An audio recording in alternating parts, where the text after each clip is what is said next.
You today. हम लोग आज मार्केट शुरू करने जा रहे हैं और मार्केट के अंदर हम लोगों ने एक ज्योग्राफिकल ये देखना है कि what is included in the market. क्या मार्केट के अंदर कोई ज्योग्राफिकल एरिया होता है या what is there in the market. तो बच्चे let's try to understand market के लिए जरूरी नहीं है कि कोई भी ज्योग्राफिकल एरिया हो, बट टू और more people are sitting together interacting with each other about a product, वहां पर मार्केट हो जाती है। Let's see to it anywhere on the TV, anywhere on the phone, anywhere on the Facebook, a market can be there. Is that clear? क्योंकि बच्चे market के लिए चाहिए क्या क्या चीजें, so let's try to understand, then we'll again come to this portion. Market के लिए हमें एक बायर चाहिए कमोडिटी के लिए, मार्केट के लिए हमें एक सेलर चाहिए कमोडिटी के लिए, मार्केट के लिए हमें एक प्रोडक्ट चाहिए, मार्केट के लिए हमें एक प्राइस फॉर अ कमोडिटी चाहिए, हमें एक बार्गेनिंग पार्ट चाहिए। Is that clear? Let's see to it, who is the buyer of a commodity. अगर आप मार्केट से कोई भी सामान खरीदने जाते हो तो you are the buyer. Is that clear? Next, who is the seller of a commodity? One जो अपना सामान मार्केट के अंदर बेच रहा है is known as a seller of a commodity. Is that clear? तो बच्चे अगर बायर और एक सेलर हो गया तो हमारे पास एक प्रोडक्ट भी तो होना चाहिए। तो दैट्स व्हाई मार्केट में किसको खरीदा और बेचा जाता है? One particular product. You should be clear regarding that. Next, market के अंदर there should be a price for a commodity. What for a commodity? Price for a commodity. Next is market के लिए एक बार्गेनिंग पावर का होना बहुत जरूरी है। बच्चे प्राइस, सबसे पहले बार्गेनिंग पावर से प्राइस को एक बार डिस्कस कर लो। आप लोगों ने यहाँ पर माइक्रो के अंदर एक टॉपिक किया होगा, that is the equilibrium price. Is that clear? Do you know, मैंने आपको वैसे डिमांड वाला चैप्टर करवा दिया, सप्लाई वाला नहीं कराया अभी। ये होता है demand for a commodity and this is a supply for the commodity. जहां पर डिमांड और सप्लाई कर्व मीट करता है that is known as a point of equilibrium and equilibrium price. ये दो छोटे छोटे टॉपिक्स पढ़ेंगे, सप्लाई और equilibrium. we'll be just considering it after this topic. तो जहां पर डिमांड और सप्लाई मीट करता है उसको हम लोग इक्विलिब्रियम प्राइस बोलते हैं और correspondingly we determine the equilibrium quantity demanded as well as supplied. क्या ये पोर्शन आपको समझ आ गया? Hurry up and let me know. Please mics on करो और मुझसे इंटरैक्ट करते रहो ताकि it is clear to me. Very good, very good. तो this is particularly what the demand and supply जहां पर मीट करते हैं वहां पे हमने इक्विलिब्रियम प्राइस को डिटरमाइन कर लिया और यहाँ पर हमने इक्विलिब्रियम क्वांटिटी को डिटरमाइन कर लिया। ना बच्चे, आप लोगों की मार्केट बहुत अलग अलग टॉपिक के अकॉर्डिंग है। अगर आप चैप्टर नंबर 4 अपना खोल के देखोगे तो आपको अलग अलग तरह की मार्केट्स मिल जाएंगी कि there is a wholesale market, there is a regulated market, unregulated market. तो इनका कोई ना कोई अलग अलग बेसिस है। Is that clear? बल्क के अंदर अगर प्रोडक्ट खरीदोगे तो वहां पर वो होलसेल है, अगर रिटेल में हाई प्राइस पे बेचोगे तो वो एक रिटेल मार्केट है। Is that clear? तो इस तरह से अलग अलग मार्केट्स हैं जो वहां पर आपको दे रखी हैं। रिमेंबर, क्वेश्चंस आते हैं उस टॉपिक के अंदर से। We will be doing it later on क्योंकि अभी हमारे को ये वाला सेक्शन कंप्लीट करना है, that is what market on the basis of competition. बच्चे जब भी हम लोग मार्केट को on the basis of competition देखते हैं तो चार तरह के कॉम्पिटिशन हमारे सामने आते हैं। What are they? Perfect competition, monopoly, monopolistic competition and oligopoly. Is that clear? What I am going to check it out. सबसे पहले हम लोग परफेक्ट कॉम्पिटिशन करेंगे। परफेक्ट कॉम्पिटिशन के अंदर प्राइसेस कैसे डिटरमाइन होंगे और आउटपुट कैसे डिटरमाइन होगा शॉर्ट एंड लॉन्ग रन के अंदर। Is that clear? देन हम लोग इस चैप्टर के अंदर क्या करेंगे? Monopoly. Monopoly is particularly a market condition जहां पर मोनो का मतलब सिंगल। तो मोनोपोली के अंदर प्राइस और आउटपुट कैसे डिटरमाइन होगा? रिमेंबर, दोनों time period, short period and long period. Monopolistic competition, monopolistic competition के अंदर price and output determination and the long run and short run. And lastly oligopoly, price and output determination on the long period and the short period. Is that clear to all of you? Yes or no? Hurry up and let me know. हम लोगों ने अब ये चारों market conditions को detail, very good, detail के अंदर देखना है। तो बच्चे here bye I start with the perfect competition. मैंने आपको रेवेन्यू वाली वीडियो भेजी थी। तो इस चैप्टर के अंदर बच्चे, ये चैप्टर के अंदर आप लोग पता है कैसे प्रोग्रेस करते हो। आपको यहाँ पर revenue curve, is that clear? Revenue क्या होगा इसके अंदर अंडर द परफेक्ट कंपटीशन। उसके बाद आउटपुट कैसे डिटरमाइन होगा अंडर द परफेक्ट कंपटीशन। उसके बाद हमारी यहाँ पर it is the price determination हम लोग देखेंगे, is that clear, under the perfect competition. फिर हम इसको डिमार्केट करेंगे short period and long period के अंदर। इतना लेंदी एक वन पर्टिकुलर टॉपिक है, इज दैट क्लियर। इनमें से परफेक्ट कंपटीशन सबसे ज्यादा लेंदी है और सबसे ज्यादा इंपॉर्टेंट भी है, is that clear. Repeat it once again. इस टॉपिक में आपने क्या देखना है, पहले तो रेवेन्यू कर्व्स कौन से हैं under the competition, is that clear, perfect competition. उसके बाद आप लोगों ने देखना है कि आउटपुट को किस तरीके से डिटरमाइन किया अंडर द परफेक्ट कंपटीशन। फिर आपने देखना है price determination under the perfect competition कैसे होती है। फिर लास्टली आपने देखना है कि price determination short period and long period, is that clear. So let's get started with our topic here, and we people are going to start with what? We are going to start with the perfect competition today. Is that clear? So let's get started with that particular topic. बच्चे सबसे पहले तो आपको perfect competition के बारे में पता होना चाहिए। Everybody know about the perfect competition? The first thing that I want to tell you is perfect competition is a myth. What is perfect competition? Perfect competition is a myth. What do you understand by a myth? Myth का मतलब होता है जो actual में कभी exist ही नहीं करता, but still कुछ ना कुछ रियलिटेशन को चेकआउट कर लो। I am just going to tell you the features of perfect competition. When I start with the features of perfect competition, सबसे पहले तो आपको पता होना चाहिए large number of buyers and sellers are there. साथ साथ इंटरैक्ट करते रहो। बहुत सारे लार्ज नंबर ऑफ बायर्स हैं और बहुत सारे लार्ज नंबर ऑफ क्या है sellers of a product, is that clear.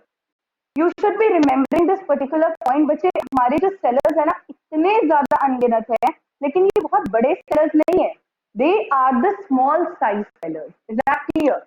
ये जो सेलर्स यहाँ पे इंक्लूडेड होंगे ये बहुत बड़े सेलर्स नहीं है, they are the small size sellers in the economy. Is that clear to you? Yes or no? Just stop putting on. Okay, but you just try to understand. What is it?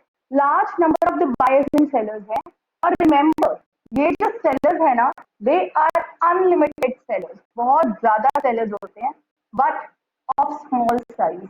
Is that clear? ये याद रखना है, ये बहुत ही ज्यादा small size sellers हैं।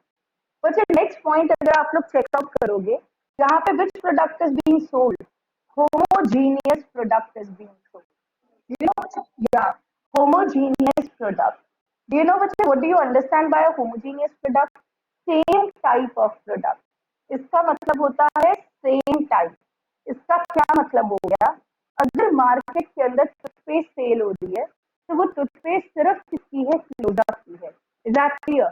जितने भी अनलिमिटेड सेलर्स है ना वो सिर्फ रेड कलर की टूथपेस्ट सेल करेंगे और वो रेड कलर की टूथपेस्ट की same packing, same colour, same everything होगा, कहीं पे भी कोई भी फर्क नहीं होगा।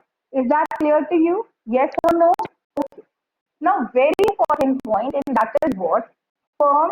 वैसे आपको फर्म और इंडस्ट्री में डिफरेंस पता है ना? फर्म क्या होता है, बहुत छोटी छोटी जो कंपनीज होती है ना उनको हम फर्म बोलते हैं, और ये सारी की सारी फर्म्स इकट्ठी मिलकर एक इंडस्ट्री बना देती है। जैसे कि ये फर्म्स है, this is 1, this is 2, this is 3, this is 4, this is 5, this is 6, unlimited. तो ये सारी की सारी together form one industry. Is that clear? तो इसका क्या मतलब होता है, प्राइस कौन डिटरमाइन करता है? Industry determines the price. Industry determines the price. Is that clear? Determines the price. And who follows the price? But firms follow the price. Very good. Firms follow the price. Is that clear?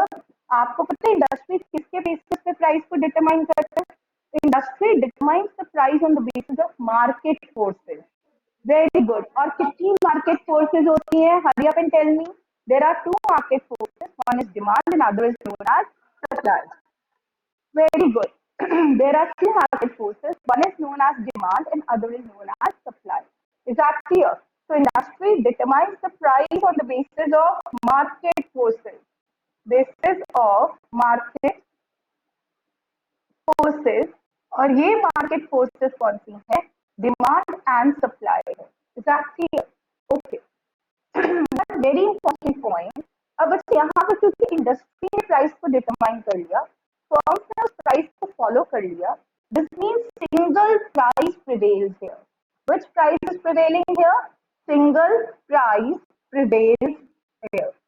Is that clear? समझ आ गया सबको? एक single price यहाँ पर prevail करता है. Is that clear? Now, बच्चे one very important point more, and that is what? Free entry. Free entry and exit of the firm. Exit of the firm. इसका क्या मतलब हो गया? इंडस्ट्री के अंदर कोई भी फर्म अगर एंटर होना चाहती है तो वो हो सकती है. कोई भी फर्म अगर छोड़ के जाना चाहती है उस इंडस्ट्री को, हो सकता है उसको प्रॉफिट ही नहीं हो रहा. Is that clear? वो कहे मेरे को प्रॉफिट तो हो नहीं रहा, मैं क्यों प्रोडक्शन करूँ, मैं चाहती हूँ, वो जा सकती है. But not in the short period, only in the long period. Free entry and exit of the firm, but only in long run. Only in long run. I hope long run और short period का आपको पता है ना difference? Short period is from up till 1 year. Long period is from 1 year to the period of 10 years. Is that clear? So, which I repeat all these points once again.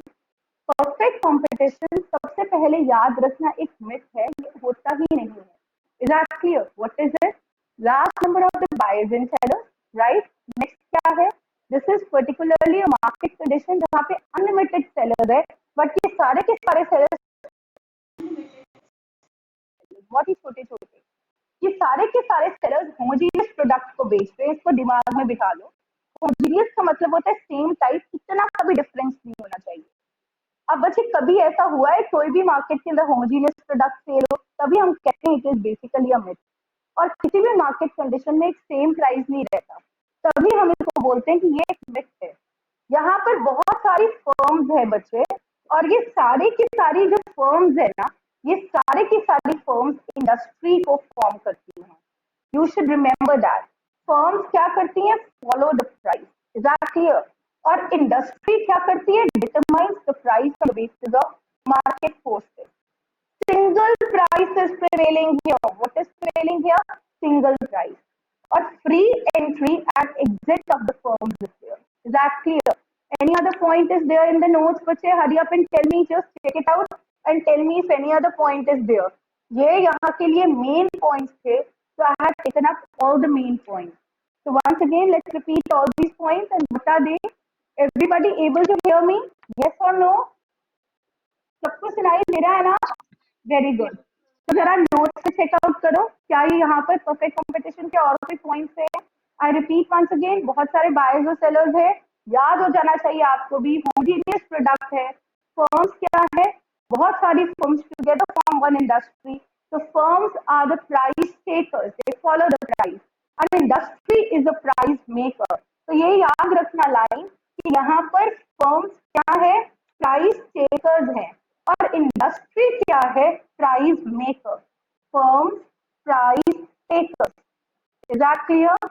And industry क्या है? Price maker. Is that clear? Industry. But इसको करने के लिए ना हमारे को तीन चीजें चाहिए, एंड दैट इज व्हाट? हमारे को पता होना चाहिए टोटल रेवेन्यू क्या होगा, एवरेज रेवेन्यू क्या होगा, और एमआर क्या होगा. और ये करने के लिए आपको रेवेन्यू के कॉन्सेप्ट चाहिए.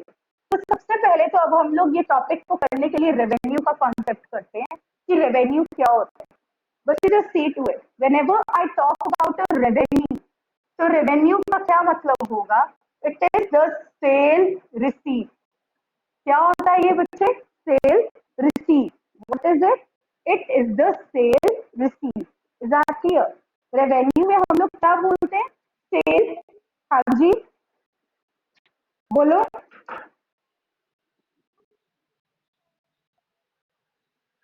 हाँ था वीडियो के अंदर, आता है क्या? सबने सुन ली वीडियो अच्छी तरह से? मैं डिटेल में नहीं करवाती, मैं शॉर्ट में कर. बस ठीक है, अगर आपने video, okay okay everybody, sales receipts बोलते हैं, आपके पास तीन कॉन्सेप्ट्स ऑफ रेवेन्यू आते हैं, टीआर, एआर और MR. Is that clear? TR का फॉर्मूला क्या होता है? It is a total revenue, सारे का सारा रेवेन्यू जो हम लोग अर्न करते हैं from the sale of all the goods in the market. Is that clear? बस ये याद रखना है कि revenue is a sale receipt. Is that clear? तो बच्चे यहाँ पर इसके फॉर्मूला क्या होते हैं? तीन formula, TR is equal to P into Q, second formula TR is equal to AR into Q, third formula TR is equal to summation of MR. Clear? Now what do you understand by AR? AR is always equal to the price of the commodity. ये बहुत important है, किसी भी commodity की price को हम लोग क्या बोलते हैं? AR. Do you know how? AR is equal to TR divided by Q. तो TR कितना था? P into Q divided by Q, which is equal to the price of the commodity. Clear or not? Second point को checkout करो। Second point को अगर आपने checkout किया होगा तो AR को हम लोग हमेशा यहाँ पर प्राइस ही बोलते हैं, यही ध्यान रखना है आप लोगों ने। Next step we have the MR now.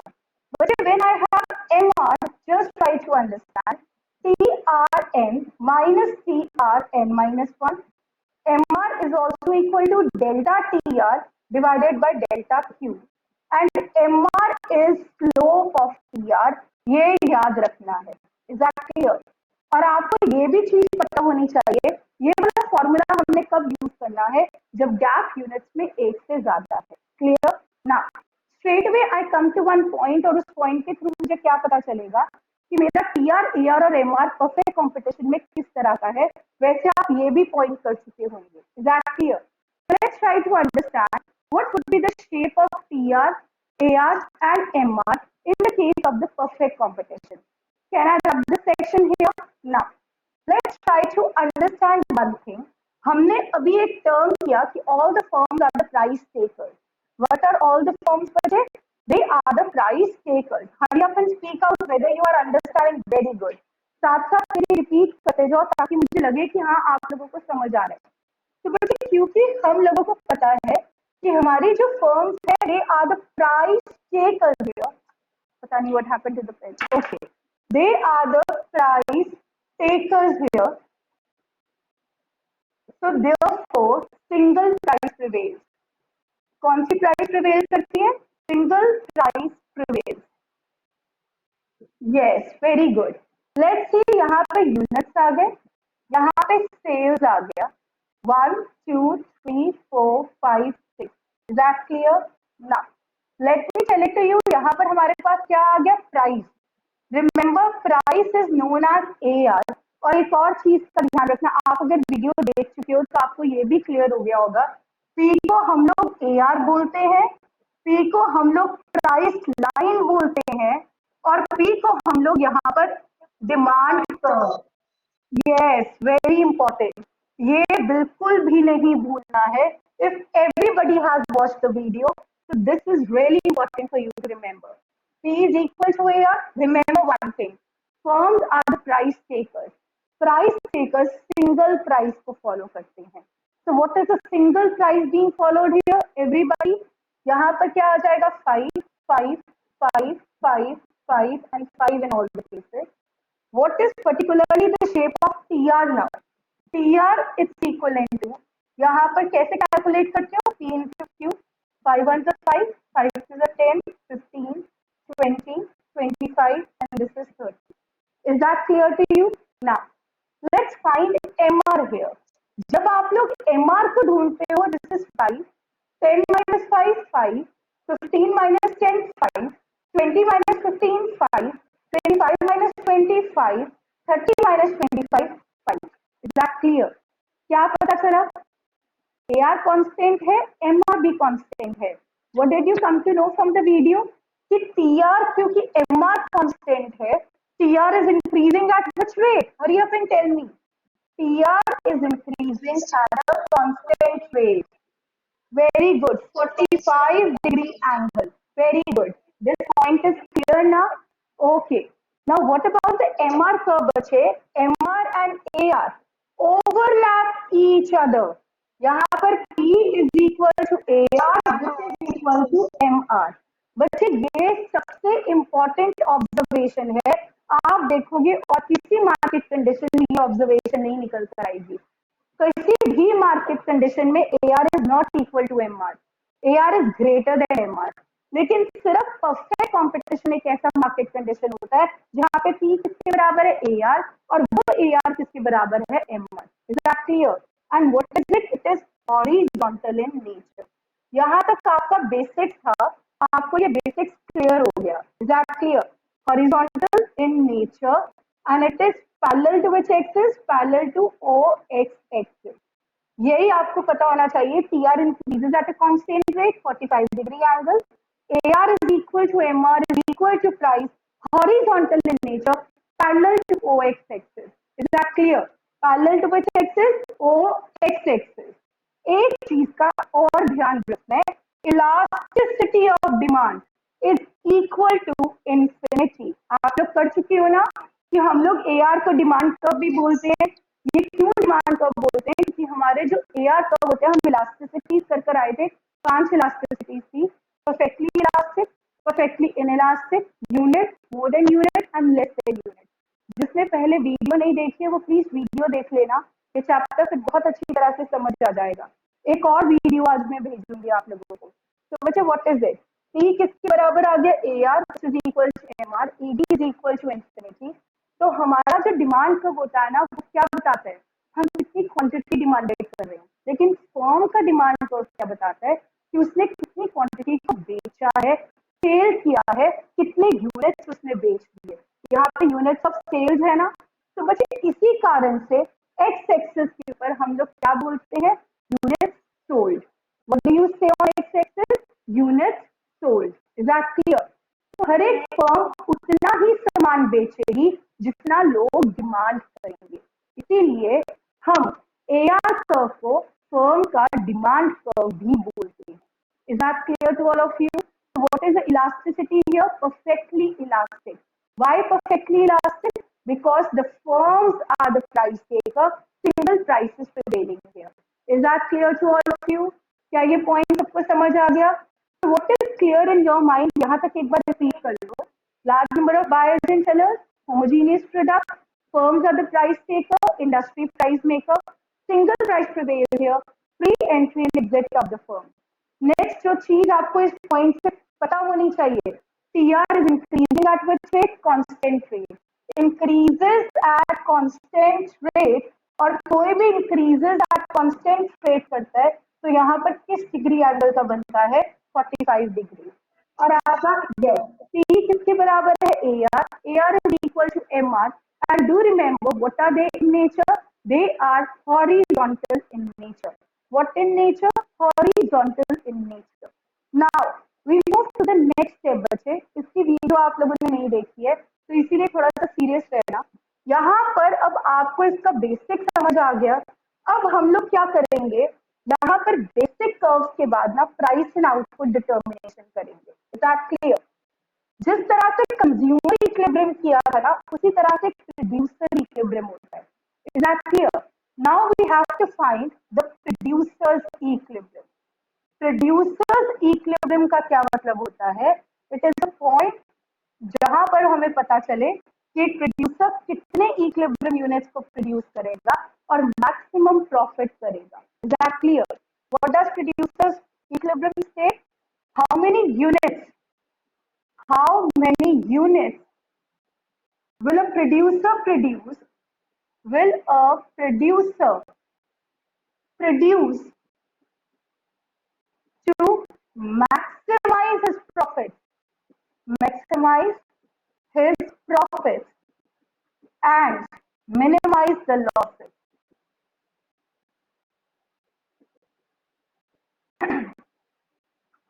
Is that clear or not? सबको समझ आया? अब यहाँ पर हमने क्या ढूंढना है? How many equilibrium units? Units अकेला नहीं, equilibrium units will a producer produce to maximize his profit and minimize the losses? Is that clear?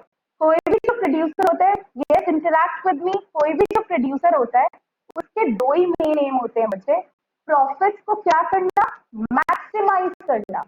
What to do with the profits? Maximize the profit. And what to do with the losses? Minimize the losses. Minimize the losses. Very good. Is that clear? Yes. अब हमने एक ऐसा output ढूंढना है. बच्चे, do you remember production वाले chapter के अंदर हमने किया था, प्रोड्यूसर किस स्टेज में प्रोडक्शन करेगा, टाइम ओवर हो जाएगा तो सब लोगों ने दोबारा से यहाँ पर रिज्वाइन करना है. Is that clear? Okay. Now just try to understand. बच्चे, मैंने आप लोगों को क्या बताया था कि I was just telling it at what point was I? Just remind me. I was just yeah. हमारा जो एक प्रोड्यूसर होता है वो किस स्टेज में प्रोड्यूस करता है? सेकेंड स्टेज में. या प्रोड्यूसर प्रोड्यूस करता है हमेशा सेकेंड स्टेज ऑफ प्रोडक्शन के अंदर. तो ये जो प्रोड्यूसर इक्विलिब्रियम भी डिटरमाइन होगा ना, प्रोड्यूसर इक्विलिब्रियम मतलब कितने इक्विलिब्रियम यूनिट्स डिटरमाइन होंगे. Remember, this is always determined in the second stage. ये याद रखना है, this is always determined in second stage of production. ये मैं आपको पहले ही बता रही हूँ. किस स्टेज ऑफ प्रोडक्शन में होता है? सेकेंड स्टेज ऑफ प्रोडक्शन में. ये आप लोगों ने याद रखना है. Is that clear to all of you? Yes और no? Hurry up and let me know. समझ आ गया ये वाला टॉपिक? तो हम प्रोड्यूसर इक्विलिब्रियम में क्या कर रहे हैं? How many equilibrium units will a producer produce to maximize his profit and also to minimize the losses. Whenever we talk about a producer, बच्चे, प्रोड्यूसर के दो एम्स होते हैं. एक होता है प्रॉफिट को मैक्सिमाइज करना, एक होता है लॉसेस को मिनिमाइज करना. Is that clear? पहले तो वो अपने प्रॉफिट को मैक्सिमाइज करेगा, फिर अपने लॉसेस को क्या करेगा? मिनिमाइज करेगा. Is that clear? कोई भी प्रोड्यूसर होता है, यही उसके मेन एम्स होते हैं. क्लियर ना? बच्चे, प्रोड्यूसर इक्विलिब्रियम जब आप करते हो तो आपको कुछ कंडीशंस यहाँ पर डिटरमाइन करनी पड़ती है. Is that clear? Let's see to it कि कौन सी कंडीशंस हमारे को डिटरमाइन करनी पड़ेंगी और क्या कंडीशंस हैं प्रोड्यूसर इक्विलिब्रियम की. Conditions of producers equilibrium. सबसे first condition, MR should be equal to MC. आपकी बुक में इनको बिहेवियरल प्रिंसिपल्स बोला गया है. ये बिहेवियरल प्रिंसिपल्स हैं जो हमारे को हमेशा फॉलो करना पड़ता है. व्हाट इज MR बच्चे? Do remember, slope of TR should be equal to the slope of TC. अब इस चैप्टर में हमारे को कॉस्ट कर्व्स की भी जरूरत पड़ेगी और रेवेन्यू कर्व्स की भी जरूरत पड़ेगी. इकट्ठी इंटरमिक्स अप्रोच है. So what is your first condition? AR should be equal to AC or slope of TR should be equal to the slope of TC. Is that clear? Second point. Second point जो है, that is particularly what? MC should be rising. Everybody speak up. MC should be rising. यहाँ जिसका मतलब होता है MC should cut MR from below. MC MR को कहाँ से कट करेगा बच्चे? MC should cut MR from below. Is that clear? ये हमारी यहाँ पर दो कंडीशन है फॉर द प्रोड्यूसर इक्विलिब्रियम. एक और कंडीशन है, third condition, gap between TR and TC should be maximum. Should be maximum. Gap TR और TC के बीच में क्या होना चाहिए? मैक्सिमम होना चाहिए. Is that clear to you? क्या ये पॉइंट्स आपको क्लियर हो गए? बिल्कुल. Everybody, hurry up and let me know. क्या conditions of producer equilibrium are clear? I repeat them once again. Producer equilibrium का मतलब होता है how many equilibrium units the producer will produce to maximize his profit and to minimize his losses. याद रखना, कोई भी producer होता है ना, उसके दो ही मेन एम होते हैं.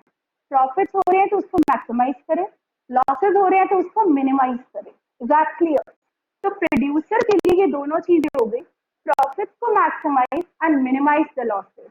There are some conditions of producer equilibrium. What are these conditions? MR को किसके बराबर होना चाहिए? MC. Slope of TR should be equal to the slope of TC. MR पता है ना किसका स्लोप होगा? TR का. ये मैंने आपको इसमें भी वीडियो में भी बताया हुआ है. और आपको पता है स्लोप ऑफ टीसी क्या होगा, एमसी। Is that clear? तो MR should be equal to MC और एमसी शुड बी राइजिंग। जब भी इक्विलिब्रियम होगा एमसी को क्या होना चाहिए, राइजिंग। आज आपने एनालाइज करना है, आप लोगों को याद है ना मैंने क्या बताया, ये सेकेंड स्टेज में होता है। तो सेकेंड स्टेज पे एमपी भी फॉल कर रहा होता है और एसी भी फॉल कर रहा होता है, राइट? एमपी फॉल कर रहा होता है, मैंने प्रोडक्शन और कॉस्ट का रिलेशन भी बताया था।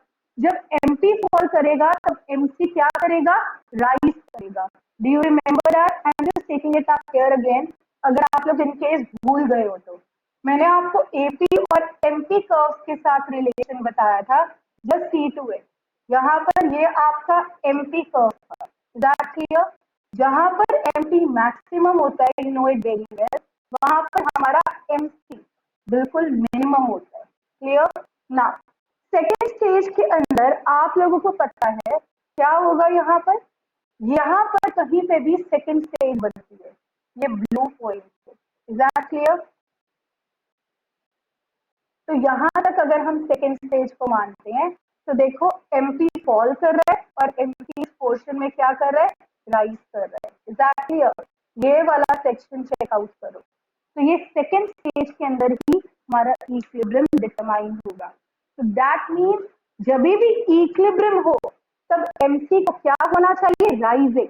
ये देखो ये एमसी क्या हो रही है यहाँ पर, एमसी इज राइजिंग हियर, क्योंकि यही हमारी सेकेंड स्टेज ऑफ प्रोडक्शन आती है। ये वाली डायग्राम ओपन करना और चेकआउट करना। यहाँ तक आपको क्लियर हो गया बच्चे? Now if this point is clear, let's try to move ahead. Everybody, क्या ये पॉइंट क्लियर हो रहा है? जितेश, मुझे किसी भी लड़के की आवाज नहीं आ रही है। एवरीबॉडी इज स्लीपिंग और what? So you should remember what this is the point of equilibrium. Is that clear? Now, अब ध्यान से देखो यहाँ पर what is really important. Are you able to understand बच्चे? Are you all able to understand? Yes or no? Okay, very good. तो आपने ये तीन चीजें ध्यान में रखनी है। एक, प्रोड्यूसर इक्विलिब्रियम सेकंड स्टेज में होगा। सेकंड स्टेज के अंदर एमआर को एमसी के बराबर होना चाहिए और एमसी को क्या होना चाहिए, राइजिंग। मतलब MC should cut MR from below. Is that clear? MC MR को कहां पे कट करेगा, नीचे से कट करेगा। Is that clear? Now let's try to understand बच्चे with the help of this diagram. पहले डायग्राम करवाने से पहले आपको टीआर कर्व सबको पता है, यहाँ पर 45 डिग्री, परफेक्ट के अंदर 45 डिग्री। आपको एआर और एमआर कर्व भी पता है, पी किसके बराबर हो गया, AR which is equal to MR. Now perfect competition के अंदर या वैसे normal, what is the shape of a TC curve? Do you remember? Cost वाला चैप्टर याद है या नहीं है? टीसी कहाँ से ओरिजिनेट करता है, किस एक्सिस से? क्योंकि हमें ये सारे कर्व्स चाहिए, तभी मैं पहले कर्व्स बता रही हूँ ताकि समझना इजी हो जाए। ओ वाई एक्सिस से, यहाँ पर originates from O Y axis, पहले इंक्रीज करेगा डिमिनिशिंग रेट से, फिर इंक्रीज करेगा किस रेट से, इन्वर्टेड एस बनता है यहाँ पर। और यही याद रखना है कि कभी भी पॉइंट ऑफ ओरिजिन से नहीं ओरिजिनेट होगा, ओ वाई एक्सिस से ओरिजिनेट होगा। अब मुझे जरा एसी और एमसी कर्व्स बता दो बच्चे। एमसी कर्व किस शेप का होता है, यू शेप का होता है। Is that clear? Which shape? U shape. Is that clear? क्या आपको इतना समझ आ गया? Hurry up and let me no. यहाँ तक समझ आ गया? अगर बच्चे यहाँ तक समझ आ जाता है तो let's move ahead with all. Okay, now बच्चे जस्ट ट्राई टू अंडरस्टैंड। आपको इतना समझ आ गया ना, यहाँ पे हमारे को कौन सी कॉस्ट को रिकवर करना है? शॉर्ट पीरियड के अंदर तो हमारे को एटलीस्ट वेरिएबल कॉस्ट रिकवर चाहिए, लॉन्ग रन के अंदर हमारे को सारे की सारी कॉस्ट रिकवर चाहिए। Is that clear to all of you? क्योंकि यहाँ पे सारे के सारे फैक्टर्स अब क्या हो जाएंगे, variable in nature. Any problem here? यहाँ तक क्लियर हो गया ना? मुझे C2 में जब आप प्राइस एंड आउटपुट डिटर्मिनेशन यहाँ पर देखते हो ना, अब ये क्या आ गया, price and output determination together. तो अब यहाँ पर हमारे को 3 सिचुएशंस चेकआउट करनी पड़ती है। How many situations you have to check it out? Hurry up and tell me.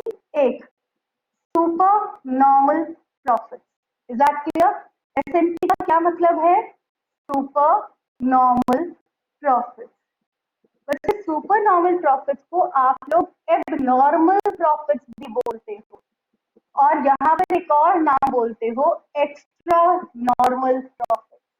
What do you call it? Extra normal profit. Is that clear? क्या ये तीन नाम आपको क्लियर हो गए? What do you call the super normal profit? You call it as the supernormal profit, abnormal profit, extra normal profit. Remember, कभी भी जब आपने सिचुएशंस को एक्सप्रेस करना है, या तो ये टोटल के हिसाब से एक्सप्रेस होंगी या ये एवरेज के अकॉर्डिंग एक्सप्रेस होंगी, ये कभी भी मार्जिनल से एक्सप्रेस नहीं होंगी। तो यहाँ पर क्या कंडीशन आ सकती है बच्चे? See to it, total revenue is greater than total cost, average revenue is greater than average cost. See to it. TR divided by Q, it's greater than TC divided by Q. बच्चे, what do you call AR? Price. Price is greater than average cost. तो इस तरीके से हम लोग यहाँ पर लिख सकते हैं regarding the super normal profit. एक चीज का ध्यान रखना, आपको यहाँ पे नोट्स में प्राइस ग्रेटर देन एमसी किया होगा, एमसी को काट कर एसी कर दो सर, करा हुआ है ना? Everybody please check it out. Price को एसी करना है एमसी काट कर। Clear? Now just try to understand बच्चे। Supernormal profit is clear to you. Supernormal profit क्या हो गया? Abnormal profit, extra normal profit, और इसकी कंडीशंस आपको पता लग गई। Let's see to it. अगर total revenue is equal to 20,000, clear, लेकिन हमारा जितना खर्चा आया था वो सिर्फ 15,000 था, so this means हमारा जो सुपर नॉर्मल प्रॉफिट आ गया, that is equivalent to what? 5,000. Clear और नॉट? और रिमेंबर, प्रॉफिट हमेशा रुपए में एक्सप्रेस होंगे, चाहे लॉसेस हैं चाहे प्रॉफिट्स हैं, किसमें एक्सप्रेस होंगे? They would be express in the rupees, financial aspect. Now हमारे पास नेक्स्ट टॉपिक आ गया। When I move to the next topic, बच्चे बी टॉपिक, तो बी टॉपिक के अंदर हमारा नेक्स्ट पॉइंट क्या है? Normal profit. कौन से प्रॉफिट है? Normal profit. नॉर्मल प्रॉफिट का क्या मतलब होता है बच्चे? It is known as no profit no loss situation. No profit no loss situation.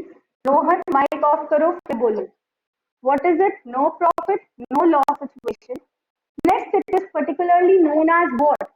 We also call it by the break even point. Break even point. Yes, you call it a break even point. Is that clear? BEP बोलते हैं हम इसको। Is that clear? Now बच्चे just try to understand आप इसकी किस तरीके से लिखोगे आप? You would be remembering and writing it TR is equal to TC. Everybody, average revenue is equal to average cost. अगर पर यूनिट के बेसिस पे TR divided by Q is equal to TC divided by Q, and also price is equal to average cost. Is that clear? Now remember, break even point जो बहुत important है बच्चे, this is the minimum amount required to be in a business, to be in a business.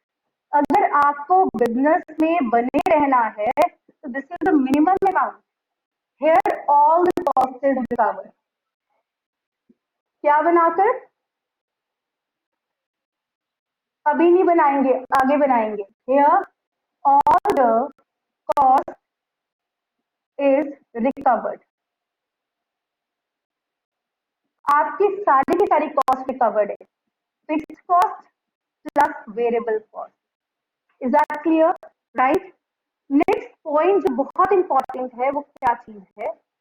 Third point, normal profit is a part of cost. बच्चे normal profit revenue का part नहीं होता, cost का part होता है। क्यों? आपने अपनी जेब से 500 रुपए लगाए थे, अब आपके वो 500 के 500 रुपए रिकवर हो गए हैं, तो दिस मीन्स जितना पैसा खर्च किया था उतना पैसा आपके पास आ भी गया है। तो it is a part of cost here. किसका पार्ट है? कॉस्ट का पार्ट है। और कॉस्ट में भी ये कौन सा पार्ट है? आगे जाके it is a part of explicit or implicit. Can anyone tell me? दिमाग लगाओ थोड़ा सा।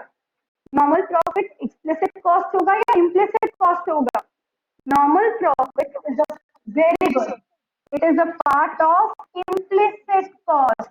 क्योंकि मैंने अपनी जेब से पैसे लगाए थे और अपनी जेब से मैंने जितने पैसे लगाए थे उतने रिकवर कर लिए, तो सेल्फ एम्प्लॉयड फैक्टर भी हो गया। तो ये चीज कभी भी नहीं भूलनी है कि जो नॉर्मल प्रॉफिट होता है it is the part of implicit cost. Is that clear? Now see to it, मेरा टोटल रेवेन्यू कितना था यहाँ पर? It was equal to 5,000 rupees. Clear? और मेरी टोटल कॉस्ट भी कितनी थी? It was equal to 5,000 rupees. तो दिस मीन्स यहाँ पर नो प्रॉफिट नो लॉस, बिल्कुल ब्रेक इवन आ गया और यहाँ पर जीरो प्रॉफिट हो गए। Is that clear? जितना पैसा मैंने अपनी जेब से लगाया था उतना पैसा मैंने यहाँ पर रिकवर कर लिया। क्लियर और not? Hari up and let me no, क्या ये दोनों पॉइंट्स क्लियर हो गए? यस और no? Is these 2 points clear to you? Very good. Now it is just very good. Now it is just try to understand. Let me move ahead. Now we people have a third point, and which is a third point. Third point is known as losses. What do you call it? The third point is known as, sorry, C point. C point is known as losses. What do you call the C point? C point is known as losses. और losses के बहुत सारे नाम हैं. You call it abnormal losses. Abnormal losses, right? You also call it by one more name and you call it subnormal profit. Subnormal profit मतलब normal से भी कम profit. Is that clear? Right? तो यहाँ पर क्या आ गया? एक और पॉइंट है, below normal profit. Below normal profit. Is that clear to all of you? Any problem to anyone? सबको क्लियर हो गया? Let's see to it. आप इसको कैसे लिखोगे? Total revenue is less than total cost. Okay. Average revenue is less than average cost, then total revenue divided by Q is less than TC divided by Q. Is that clear? Price is less than AC. One question to you. क्या जब losses होते हैं आप अपनी company को बंद कर देते हो? हरी अप एंड आंसर मी. क्या जब लॉसेस होते हैं आप अपनी कंपनी को बंद कर देते हो? Hurry up. Yes? No, we do not. ठीक है. तो यहाँ पर एक स्टार दे रही हूँ. ओके, पहले इसको बता दूं. Total revenue was equal to 20,000, right? But total cost was equal to 30,000. so this means यहाँ पे क्या आ गया? Losses. Losses is equal to -10,000. Clear और नॉट? ठीक है. so what is important for you people is even in the situation, even in a situation of losses, a firm cannot leave the industry.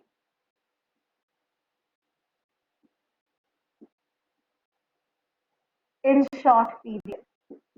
In which period? Short period. SP का मतलब क्या होता है बच्चे? Everybody. SP means short period. Short period में कोई भी firm अपनी इंडस्ट्री को छोड़कर नहीं जा सकता है. Is that clear? Why? Because every firm yes can bear the loss of fixed cost. क्योंकि हर एक firm can bear the loss of fixed cost. एक और पॉइंट, बिकॉज ये शॉर्ट पीरियड से related, entry and exit is not possible under short period, क्योंकि बहुत छोटा time period है अभी. Is that clear? बहुत ही छोटा टाइम पीरियड है, तभी एंट्री और exit is not at all possible. Is that clear here? इतना पॉइंट को समझ आ गया? यस और नो? सबको क्लियर हो गया? एवरीबॉडी? Very good. अब यहाँ पर हम एक और सिचुएशन करेंगे. And you know what is that situation known as? situation is known as a shutdown point. Fourth situation. Fourth situation को हम लोग क्या कहते हैं? D point. You call it a shut down point. कौन सा पॉइंट कहते हो? Shut down point. अब मेरा one more question. Shut down point का क्या मतलब होता है? कि price is equal to average variable cost, और कर total revenue is equal to total variable cost, और कर average revenue is equal to average variable cost, और कर TR divided by Q is equal to TVC divided by Q. इसका क्या मतलब है? This is the last point of production. This is the last point of production. Is that clear? ठीक है. Till price is equal to ABC, हमारी variable cost is recovered. बच्चे आप लोग किस चीज का लॉस सहन कर सकते हो? फिक्स्ड कॉस्ट का, पर वेरिएबल का नहीं. लेकिन जब प्राइस एबीसी के बराबर होती है तो हमारी अभी वेरिएबल कॉस्ट रिकवर हो रही है, तो हम लोग क्या करेंगे? Do remember, still continue the production. Still continue the production. Is that clear? अब ऐसे क्वेश्चन आ गया, फिर फर्म अपनी प्रोडक्शन को कहाँ पे रोक देगा? एक फर्म अपनी प्रोडक्शन को उस पॉइंट पे रोकेगा जहां पे प्राइस कम हो जाता है और एवरेज वेरिएबल कॉस्ट ज्यादा हो जाती है. Is that clear? So just try to understand. A firm shuts down when, easy language में देखो, when variable cost is not recovered. Variable cost क्या नहीं है? Is not recovered. Is that clear? मतलब अब आपका price is less then ABC, आपकी price variable cost को भी रिकवर नहीं कर पा रही है, तब एक फर्म अपनी कंपनी को क्या कर देती है? शट डाउन कर देती है. Is that clear to all of you? तो बच्चे अगर क्वेश्चन आप लोगों के पास आता है कि शट डाउन पॉइंट का क्या मतलब है, ऑलवेज रिमेंबर शट डाउन का पॉइंट का ये मतलब नहीं है कि हम यहाँ प्रोडक्शन नहीं करेंगे, हमने कंपनी को बंद कर दी. No, it is the last point of production. Do the production till this last point, क्योंकि आपकी variable cost recover है. Till price is equal to ABC, variable cost is recovered. Still continue the production. But firm तब shut down करेगा जब price is less than ABC. Supernormal profit, normal profit, losses and shutdown point. बच्चे do remember output determination. Output को अगर determine करना है तो कौन सी दो कर्व हमारे को हेल्प करेंगे? MR and MC. प्राइस को डिटरमाइन करना है तो कौन सा कर्व हेल्प करेगा? एआर. और अगर आपने इक्विलिब्रियम कॉस्ट को डिटरमाइन करना है तब कौन सा कर्व हमें डिटरमाइन करेगा? It is the average cost curve. कौन सा कर्व करेगा? Average cost. नाउ मैंने आपको क्या बताया? Super normal profit. Super normal profit या नॉर्मल या लॉसेस को डिटरमाइन करने के लिए हमें या तो एवरेज चाहिए या टोटल चाहिए. रिमेंबर, मार्जिनल को कभी भी हम लोग यहाँ पर normal profit, super normal profit, losses और शट पॉइंट को चेकआउट करने के लिए यूज नहीं करते हैं. When I am talking about the super normal profit, बच्चे क्या कंडीशन है? AR is greater than AC, TR is greater than TC, TR divided by Q is greater than TC divided by Q, या price is greater than AC. Is that clear? अब बच्चे just try to understand. मैंने अभी यहाँ पर कुछ नहीं बनाया. I just come to a simple one जो कि हम लोगों ने ऑलरेडी किया था. मैं सिर्फ आप लोगों को परफेक्ट कंपटीशन के अंदर प्राइस एंड आउटपुट डिटर्मिनेशन कर रहे हैं, और वो भी शॉर्ट पीरियड के अंदर. अभी मेरे को सिर्फ एक कर्व पता है and that is my AR curve, जिससे कि मैंने इक्विलिब्रियम प्राइस को डिटरमाइन कर लिया, और मेरी इक्विलिब्रियम प्राइस कितनी है? ओपी. पी किसके बराबर है? AR which is equal to MR. ये तो सबको ही पता है. यस और no? Hurry up and answer me everybody. Mike turn करो और मुझे आंसर करो. यहाँ तक सबको क्लियर हो गया था? यस. अरे यार, वेरी गुड। अब नेक्स्ट तो यहाँ पर चेकआउट करते हैं बच्चे normal profit. When I am checking about the normal profit बच्चे, नॉर्मल प्रॉफिट के अंदर क्या सिचुएशन हो जाती है? Average revenue is equal to average cost, total revenue is equal to total cost, TR divided by Q is equal to TC divided by Q, and price is equal to AC. यहाँ पर भी मैंने सिर्फ एक चीज determine किया, and what is that? Equilibrium price. और मेरा इक्विलिब्रियम प्राइस कितना आ गया? ओपी आ गया, क्योंकि यहाँ पर प्राइस कांस्टेंट है, equal to A R which is equal to M R. Is that clear? क्योंकि कौन सा मार्केट कंडीशन है? परफेक्ट मार्केट कंडीशन है। अब हम लोग अपनी तीसरी कंडीशन के अंदर आ गए, एंड विच इज दैट तीसरी कंडीशन? दैट तीसरी condition is known as losses. बच्चे लॉसेस के अंदर क्या सिचुएशन है? A R is less than A C, TR is less than TC, TR divided by Q is less than TC divided by Q, price is less than AC. That's clear? एक चीज का ध्यान आप लोगों ने रखना है, अब इस पोर्शन के अंदर कोई भी आपसे डायग्राम्स नहीं बनवाने का, सिर्फ आपको कर्व की प्लेसमेंट को याद रखना है इक्विलिब्रियम को डिटरमाइन करने के लिए। Is that clear? Super normal profit में एसी की प्लेसमेंट कहाँ पे है? नॉर्मल प्रॉफिट में एसी की प्लेसमेंट कहाँ पे है? लॉसेस में एसी की प्लेसमेंट कहाँ पे है? यहीं पे आपके क्वेश्चंस बनते हैं। और नॉर्मल प्रॉफिट के अंदर, सुपर नॉर्मल में, लॉसेस में परफेक्ट कॉम्बिनेशन का एआर कर्व का शेप कैसे है, ये सब सिचुएशंस पे ही क्वेश्चन बनेंगे। कोई आपको डायग्राम नहीं बनवाएगा। हाँ, डायग्राम शो जरूर कर सकते हैं, आपको पता होना चाहिए कि हाँ यहाँ पर सुपर नॉर्मल प्रॉफिट है। Is that clear? ना सी टू है। अब हमारा जो फर्स्ट स्टेप आता है ना, आउटपुट को डिटरमाइन करना, ये हमारे तीनों के रॉ स्ट्रक्चर तैयार है। अब हमने आउटपुट को डिटरमाइन करना है। डू यू रिमेम्बर आउटपुट को डिटरमाइन करने के लिए कौन से कर्व्स की जरूरत पड़ती है? MR and MC.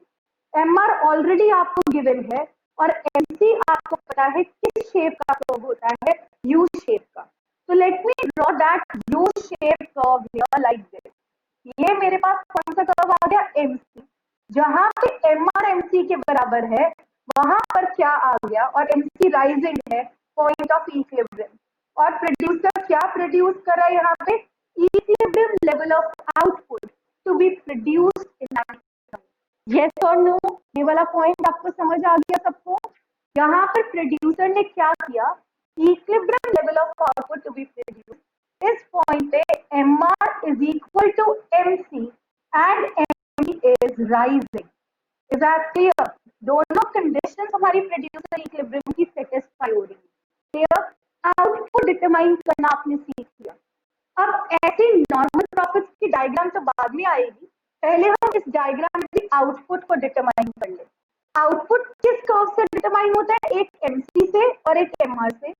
जिस पॉइंट पे हमारा MR is equal to MC and यहाँ पर MC is rising, that is particularly the point of equilibrium. Clear? और कितना इक्विलिब्रियम लेवल ऑफ आउटपुट आ गया? OQ। OQ equilibrium output, OP equilibrium price. Is that clear? Let's see now. अब हम लोग क्या करेंगे? लॉसेस। लॉसेस की क्या सिचुएशन है? AR is less then AC, TR is less than TC, TR divided by Q is less than TC divided by Q, price is less than AC। अभी हमारे को लॉसेस का कुछ नहीं देखना, सिर्फ हमें आउटपुट देखना है। मैंने अपना आउटपुट डिटरमाइन कर दिया किस कर्व से? रिमेंबर, एक मुझे MR कर्व चाहिए और एक मुझे MC चाहिए। जहां पे MR is equal to MC, that is the point of equilibrium output। Is that clear? क्या यहाँ तक सबको समझ आ गया? Everybody Hari up and let me no, क्या ये पॉइंट सबको समझ आ गए हैं? Everybody mics open. Very good. Now बच्चे जस्ट ट्राई टू अंडरस्टैंड, आपने प्राइस भी डिटरमाइन कर लिया और आउटपुट भी डिटरमाइन कर लिया। अब हम क्या कहेंगे? हमारी कॉस्ट कितनी होनी चाहिए? तो let's see to it. Output के लिए हमने MR कर्व को भी यूज कर लिया और MC को भी कर लिया। इक्विलिब्रियम प्राइस के लिए हमने AR को यूज कर लिया। बचा कौन सा कर्व? कॉस्ट को डिटरमाइन। तो कॉस्ट को डिटरमाइन करने के लिए कौन से कर्व का यूज करेंगे? एवरेज कॉस्ट को। Is that clear? तो यहाँ पर अब AC की प्लेसमेंट बताएगी कि एक प्रोड्यूसर इस आउटपुट को जब प्रोड्यूस करेगा तो सुपर नॉर्मल प्रॉफिट कमाएगा, नॉर्मल प्रॉफिट कमाएगा या लॉसेस कमाएगा? एग्जैक्टली किसकी प्लेसमेंट डिटरमाइन करती है बच्चे? Hurry up and tell me. Super normal, normal और लॉसेस की सिचुएशन को एसी की या एआर कर्व की प्लेसमेंट? Hurry up. एसी की placement. Very good, very good, very good. Now just try to understand. AC curve की placement तो करती है, लेकिन दो चीजों का ध्यान रखना। कभी भी जब आप एसी कर्व बनाते हो तो वो आपको पता है यू शेप होता है, यस और नो? यस। लेकिन इसी के साथ साथ इस यू शेप कर्व को एमसी कहां से कट करेगा? उसके मिनिमम पॉइंट से। किस पॉइंट से कट करेगा बच्चे? AC should be equal to MC and यहाँ पर AC शुड बी मिनिमम। ये याद रखना है। क्लियर? अब let's see the condition of super normal profit. कल भी मैंने आपको बताया था total revenue was equal to ₹5,000। Average यहाँ पर अब हमारा जो टोटल कॉस्ट आ गई, it was equal to what? ₹3,000। तो कितने का प्रॉफिट आ गया यहाँ पर? It was equal to, hurry up and tell me, कितने का प्रॉफिट आ गया? 2,000 का। Is that clear? You can do it vice versa. हम ऐसे भी बता सकते हैं average cost, okay, average revenue is equal to ₹500। Clear? और average cost is equal to 300। Clear? What is your profit here? It is equal to, hurry up and tell me, कितना profit आ गया? 200। अब इसे आप मुझे ये बताओ, रेवेन्यू का कर्व ज्यादा होगा और कॉस्ट का कर्व क्या होगा? कम। तो कॉस्ट कर्व की प्लेसमेंट बताओ। एआर से ऊपर बनेगा, एआर के बिल्कुल टेंजेंट बनेगा या एआर के नीचे बनेगा? एवरीबॉडी, वेरी गुड, एआर के नीचे बनेगा। क्यों? क्योंकि एवरेज कॉस्ट कम है और एवरेज रेवेन्यू ज्यादा है।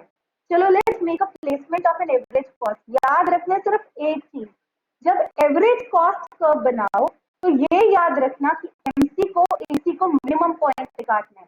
तो अब मैंने यहाँ पर एवरेज कॉस्ट कर्व बना दिया। ये कौन सा कर्व बन गया? Average cost curve. ध्यान से देखो, मेरे एवरेज कॉस्ट को यहाँ पर ये किस पॉइंट पे कट कर रहा है? मिनिमम पॉइंट पे। That's right, my diagram is perfectly fine. यहाँ पर क्या आ गया? ई डैश। इसी आउटपुट को कहाँ पे कट किया है? ई डैश पे। तो हमारी कॉस्ट कितनी आ गई बच्चे? P dash. क्लियर? तो what is your super normal profit? ध्यान से देखो, टोटल रेवेन्यू कितना हो गया? POQE। POQE। टोटल कॉस्ट कितनी होगी? P dash OQE dash. Remember, हमने क्या देखना है कि एवरेज कॉस्ट का कर्व इस आउटपुट वाली लाइन को कहां पे कट कर रहा है, तभी हमें पता चलेगा कि इतने आउटपुट पे कॉस्ट कितना है। इतने आउटपुट पे प्राइस तो हमारे को पता है ओपी है, या it is POQE, total revenue. और इतने ही आउटपुट पे हमें पता है कॉस्ट कितना है, P dash OQE dash. Exactly. So बच्चे, what is the profit here? Can anyone tell me? It is P dash E dash E. Is that clear? ये जो सेक्शन निकल कर आ रहा है, this section is nothing but super normal profit. Which profit everybody? Hurry up and let me know. Super normal profit. Is that clear to all of you? Hurry up and let me know yes or no. Everybody, क्या आपको super normal profit समझ आ गया? Very good. Only one line is important for you और वहीं पे question बनता है। एक क्वेश्चन कहाँ पे बनते हैं? इनकी कंडीशंस के ऊपर, सुपर नॉर्मल की कंडीशंस की कौन कौन सी होती है। तीसरा क्या बनता है क्वेश्चन? आउटपुट को कौन से कर्व डिटरमाइन करते हैं? प्राइस को कौन सा कर्व डिटरमाइन करेगा? कॉस्ट को कौन सा कर्व करेगा? चौथा क्वेश्चन, सुपर नॉर्मल प्रॉफिट में AC curve is above the AR curve, below the AR curve, या tangent to the AR curve. AC curve is below the AR curve. Notes में देखोगे तो वहां please underline this line that in the case of the super, note देख के लिखा हुआ है, याद करना, note देख के लिखा हुआ है that average cost curve is below the AR curve. Is that clear? क्या मिल गया आपको वो note? Yes or no? Notes with you people or not? वो note मिल गया आप लोगों को? Everybody? Yes? Very good. बस उसी लाइन को अंडरलाइन कर लो, वही लाइन इंपॉर्टेंट है। डायग्राम भी इंपॉर्टेंट है, I will send you the picture, you have to draw the diagram. Next के ऊपर आ जाओ, नॉर्मल प्रॉफिट। ओके, एक मिनट, एक पॉइंट रह गया जो एक्सप्लेन कर दूं, कई बच्चे कंफ्यूज भी हो सकते हैं, मैम ने तो पीओ क्यू ओपी क्यू ले लिया। अब लेट्स सी एवरेज रेवेन्यू देखो कितना है। एवरेज रेवेन्यू कितना है बच्चे यहाँ पर? ओपी। आप ओपी भी बोल सकते हो, ई क्यू भी बोल सकते हो। Is that clear? Average cost कितनी है? OP1 या E dash Q. So what is your profit here? It is per unit profit. Per unit profit कितना आ गया? PP dash और it is E dash. Is that clear? इतना इतना section, ये हमारा सुपर नॉर्मल प्रॉफिट है। Is that clear? Now let's move ahead. Normal profit, जब भी मैं नॉर्मल प्रॉफिट की बात करूंगी ना, तो नॉर्मल प्रॉफिट में you should be remembering that normal profit is a situation जहां पे रेवेन्यू किसके बराबर है? कॉस्ट। टोटल रेवेन्यू किसके बराबर है? Total cost. TR divided by Q is equal to what? TC divided by Q. And price is equal to what? AC. Is that clear to you? Now, try to understand. मेरा यहाँ पर जो total revenue था ना, that was equal to 5000। Clear? और मेरी total cost भी कितनी हो गई बच्चे? 5000। This means what is my profit? No profit no loss. And I call this point as which point? Everybody answer me. Break even point. ये कल मैंने आपको point, very good, break even point. ना मुझे प्रॉफिट हो रहा है ना मुझे लॉस हो रहा है। और कल मैंने आपको एक पॉइंट बताया था, जो नॉर्मल प्रॉफिट होता है बच्चे, वो किसका पार्ट होता है? Normal profit is always a part of cost. और कॉस्ट में भी किसका पार्ट होगा? Implicit cost. Is that clear? ये पॉइंट को भूलना नहीं है, बहुत इंपॉर्टेंट क्वेश्चन है ये। नॉर्मल प्रॉफिट किसका पार्ट होता है? I am writing here, normal profit is part of cost. और कॉस्ट में भी किसका पार्ट होता है? It is a part of implicit cost. It is a part of implicit cost. किसका पार्ट हो गया ये? Implicit cost का पार्ट हो गया। Is that clear to you? Priya will let me know. Yes or no? सबको समझ आ गया? Yes. Very good. Now let's come back to the topic. No profit, no loss situation. अब average cost की placement बता दो, कहां पर होगी? बिल्कुल AR के ऊपर, AR के नीचे तो हो नहीं सकती, तो कहां पर होगी? हरिया, it would be very good, tangent to the AR. Just try to understand like this. ये AC कर्व हो गया। Is that clear? What is important? Average cost curve is tangent to AR, tangent to AR at point of equilibrium. Is that clear?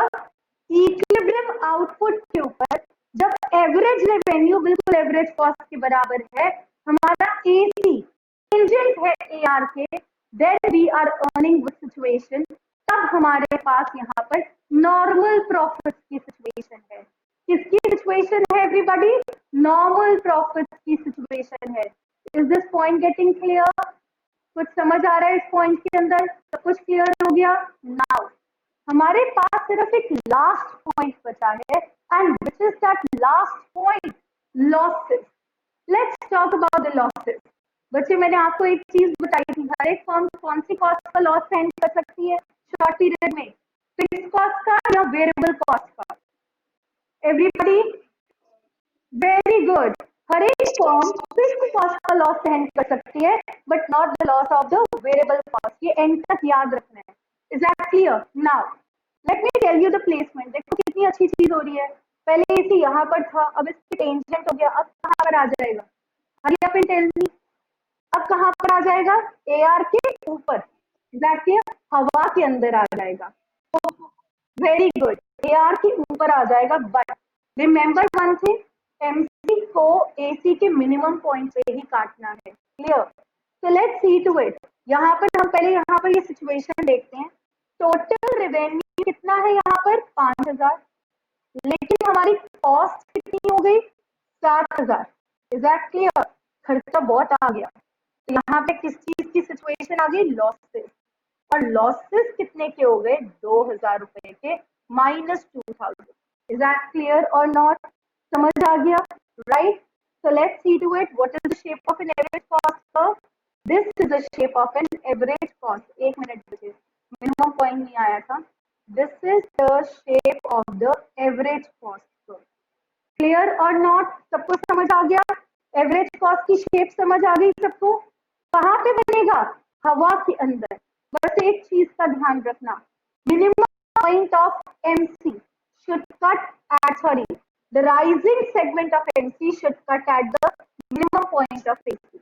Is that clear? But what is the twist here? हमने तो इसी output पे देखना है ना कितनी cost है.